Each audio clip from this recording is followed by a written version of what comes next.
Namaku Maulia. Aku bersekolah di salah satu SMP swasta yang berada di kota Bandung. Aku ingat sekali, hari itu adalah hari Kamis. Sekitar jam 4 sore, aku pulang dari sekolahku itu. Aku pulang menggunakan taksi online menuju arah rumahku di daerah Lewi Panjang. Saat aku turun dari mobil taksi online, aku menyeberang melewati arah gang menuju rumahku. Saat aku melewati gang tersebut, keadaan sangat sepi.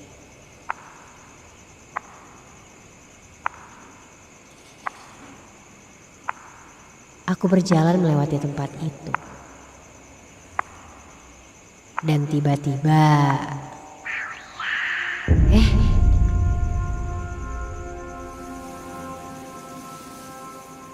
seperti ada yang memanggilku. Suaranya dari arah rumah yang berada di tengah gang itu. Aku pun menghentikan langkahku sejenak dan mencoba melihat ke arah bangunan itu.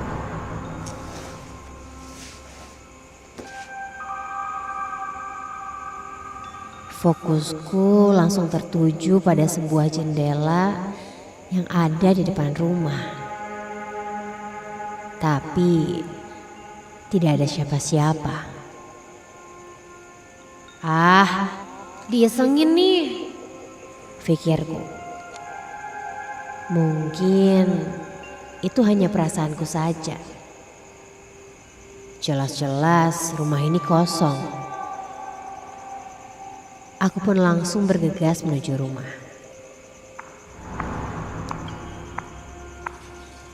Sampai di rumah, aku pun langsung mandi.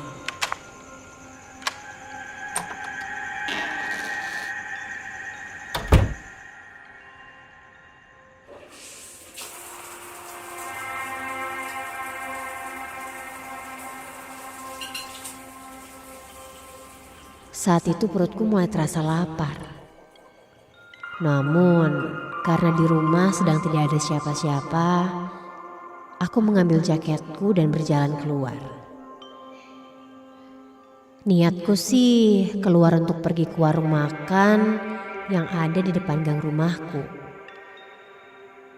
Dan mau tidak mau, untuk menuju ke warung makan itu, aku harus melewati rumah tadi.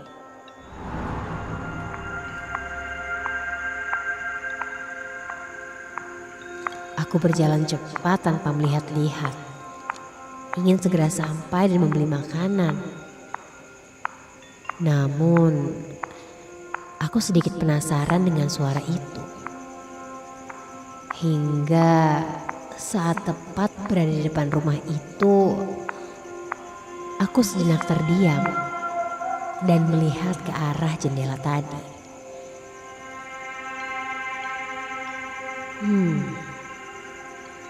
Suasana rumah itu memang tampak sepi. Aku pun kembali melanjutkan perjalananku.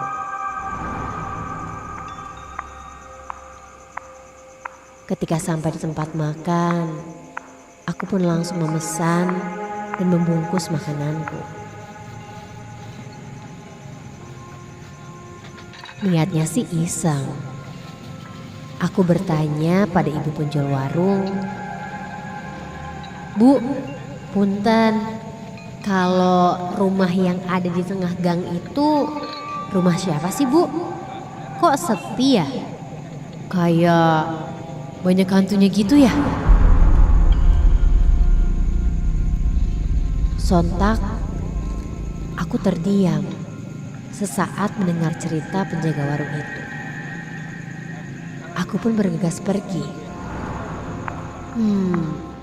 Bener gak sih? Dalam hatiku penasaran. Pasalnya suara itu baru saja aku dengar tadi sore.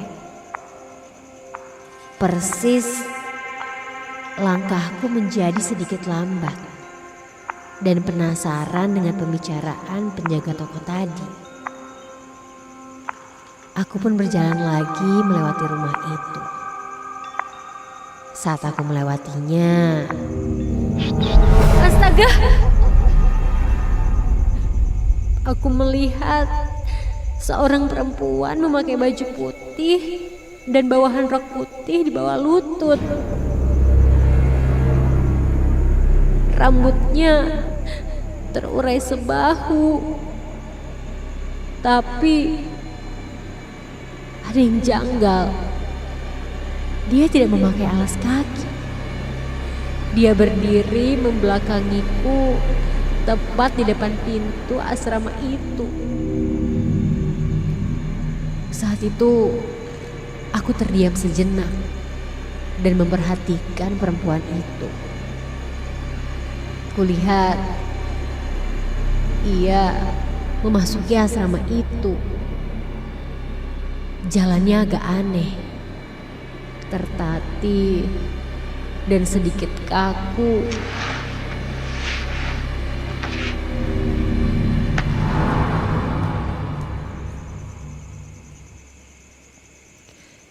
Suasana pun mendadak hening. Lalu aku lanjut berjalan. Sampai refleks aku melihat ke arah asrama itu dan terlihat sebuah jendela yang terbuka di lantai 2 itu. Aku perhatikan dengan seksama. Tidak ada siapa-siapa. Sampai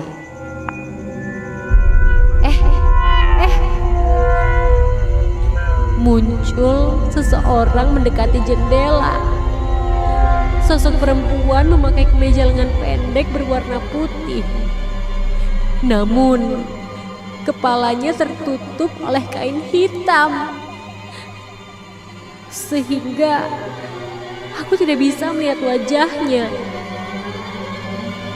Lalu, astaga!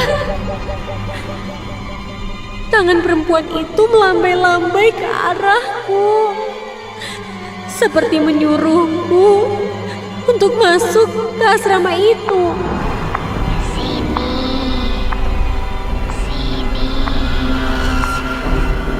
Sampai di depan pintu, di bawah alam sadarku, aku pun membuka pintu dan langsung masuk ke asrama itu.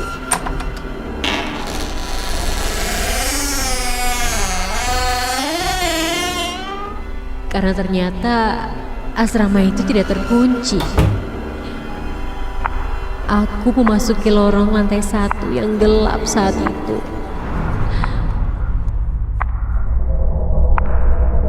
Perasaan takut pun mulai muncul. Badanku terbawa menuju sebuah tangga kayu. Tangga yang membawaku menuju lantai 2. Terdengar suara sautan seorang perempuan. Hingga sampailah aku tepat di depan pintu kamar perempuan itu.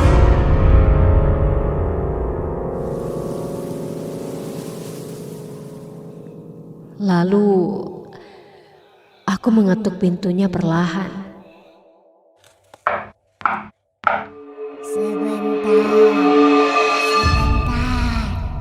Aku mendengar suara dari dalam pintu itu yang berkata,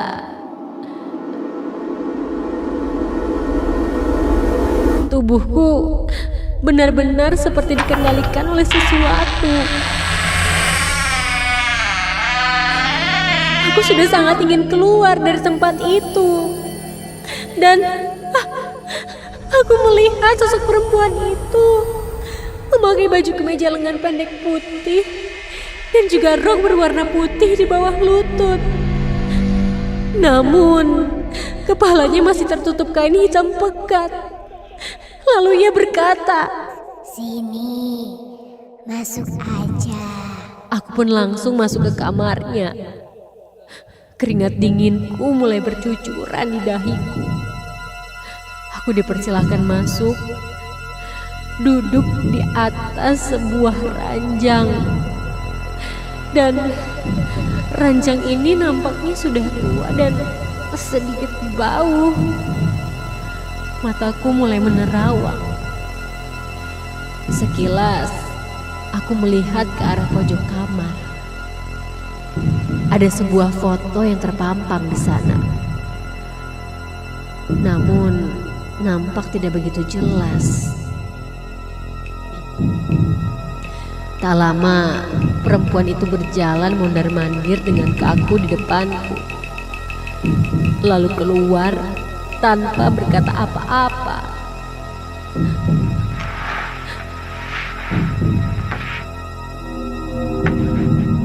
Lalu, lama-kelamaan, aku mendengar suara tangisan. Suara tangisan ini berasal dari luar kamar dan berada sangat jauh, seperti berada di lorong lantai 1 yang aku lewati tadi. Setelah mendengar itu, tubuhku mulai bisa aku atur. Aku pun langsung keluar dari kamar dan menuju tangga ke arah bawah menuju lantai 1. Dan langkahku terhenti sejenak. Perlahan-lahan aku mengendap-endap ke lantai 1 dan menuju keluar. Tiba-tiba, astaga! Aku bisa melihat pintu kamar perempuan itu menutup sendiri. Refleks aku pun berlari menuju pintu keluar. Namun, langkahku pun terhenti ketika di belakangku aku mendengar suara perempuan itu. Aku berbalik dan ketika kulihat, benar saja sosok itu sudah berdiri di depanku sekarang. Perlahan dia memegang kain hitam yang menutup kepalanya itu dan seakan-akan akan membuka kain itu. Dan astaga! Perempuan itu membuka kain hitam yang menutupi kepalanya. Dan terlihat sebuah wajah yang sudah hancur dan berlumuran darah. Bola matanya membelalak dan hampir terlepas. Hidung dan bibirnya sudah tidak berbentuk lagi. Perempuan itu pun mengayunkan tangannya, mengajakku untuk mendekatinya. Ketakutan aku langsung berlari keluar dari asrama itu. Sampai akhirnya aku bisa keluar dari rumah itu. Aku berlari dan terus berlari sampai ke arah rumahku. Aku langsung menuju kamar dan langsung mencoba untuk tidur dan menutupi diri dalam selimut.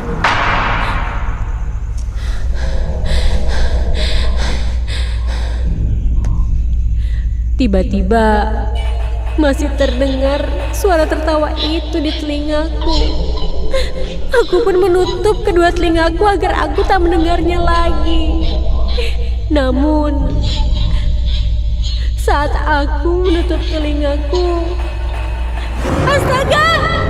Ada yang meraba tanganku secara perlahan dari luar selimutku.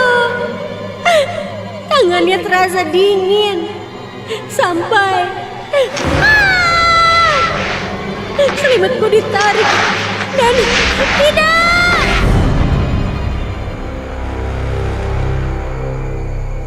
Ternyata itu adalah ibuku.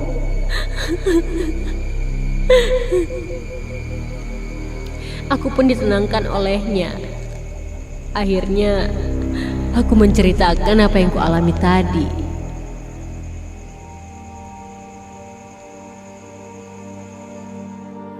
Ibuku pun bercerita.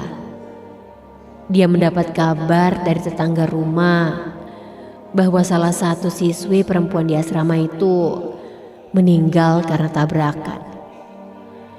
Kejadian itu sudah lebih dari 40 hari. Dan katanya arwahnya masih tetap ada dan selalu datang pada malam Jumat Kliwon ke kamarnya.